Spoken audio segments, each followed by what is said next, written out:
عید شما مبارک. انشاءالله که خداوند متعال به برکت این عید بزرگ و به برکت یاد مولا دلهای شما رو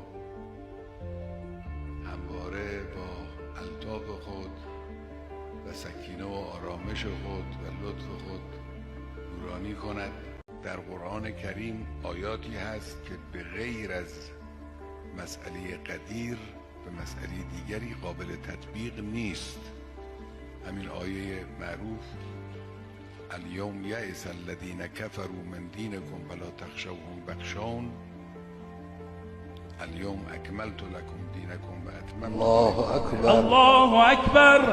اللهم اهل الكبرياء والعظمه واهل الجود والجبروت واهل العفو والرحمه واهل التقوى والمغفره اسالك حق هذا اليوم الذي جعلته للمسلمين عيدا ولمحمد صلى الله عليه وآله ذخرا وشرفا وكرامة ومزيدا أن تصلي على محمد وآل محمد. قضیه دیگری است غیر از این احکام فرعی است. چیه اون قضیه؟ قضیه رهبری جامعه اسلامی. آخرین جمله رو هم به امام و مقتدای خودمون ولی عصر ارواحنا فدا عرض کنیم. ای سید و مولای ما، پیش خدای متعال گواهی بده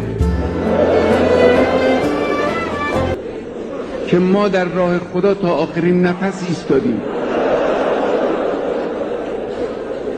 بزرگترین آرزو و افتخار بنده این است که در این راه پر افتخار، پر فیض، پر بهجت جان خودم را تقدیم کنم.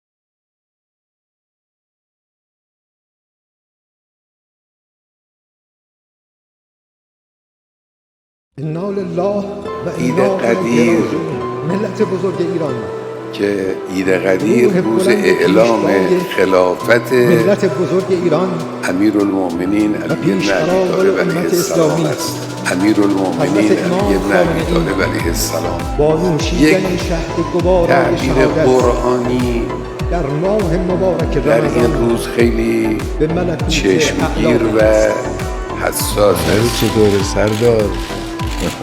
اون تعبیر هم این است که الیوم یک قدیر، اینی که در بعضی از تحریرات گفته شده است که عید الله اکبر چیزی همه اعیاد خیلی چیزی بالاتر تاریخی است.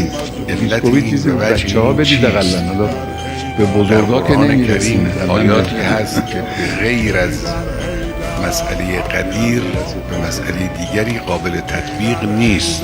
همین آیه معروف الیوم یئس الذین کفروا من دینکم فلا تخشوهم واخشون الیوم اکملت لکم دینکم و اتممت علیکم نعمتی و رضیت لکم الاسلام دینا. این آیه قابل تطبیق با غیر مسئله‌ای در وزن و اهمیت و اندازه مسئله قدیر نیست. فقط یک چنین مسئله است که میتوانه تعبیر الیوم یئس الذین کفروا من دینکم دربارش بیاد. مخالفین، کسانی که قبول ندارن ما اگر قدیر را خدای نخواسته برای این ملت این بخش از تجربه تلخی به امتحانی بیاد، خود ما پیشاپیش ملت لباس دین رزم شما مایوس شدن. چی آماده مگر بر فراخ دین اضافه شد که دشمن رو مأیوس کرد. این تعبیر درباره نماز نیامده است، درباره زکات نیامده است، درباره جهاد نیامده.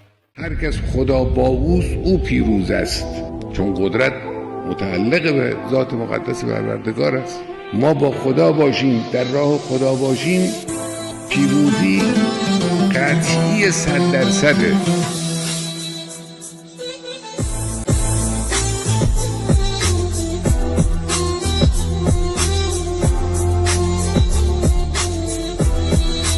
یأس الذین کفروا من دینکم، یعنی در روز اعلام قدیر به جانشینی امیرالمؤمنین، روزی است که کفار مأیوس شدند از اینکه بتوانند دین مبین اسلام رو حق و قم کنند. و اون روز هنوز همچنان امیدوار بودند که بتوانند این کار رو بکنند، اما اون روز دیگه مأیوس شدند. چرا کفار مأیوس شدند؟